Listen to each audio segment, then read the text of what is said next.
Hi hello welcome to PKV channel. So ఈరోజు bisection of a circular arc of AB చూద్దామండి.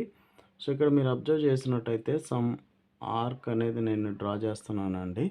Okay, irrespective of radius.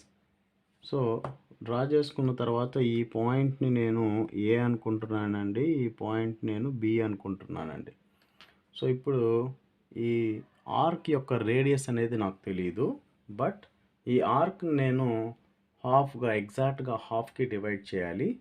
So అలా divide చేసేదానికి నేనేం చేస్తున్నానంటే more than half arc length తీసుకుంటున్నాను. So up side ఒక arc draw చేశాను, down side ఒక ఆర్క్ డ్రా చేశానండి. So with help of point B with centre B again draw one more arc up and down, right? So mark upper point as C and lower point as D. Now join C and D.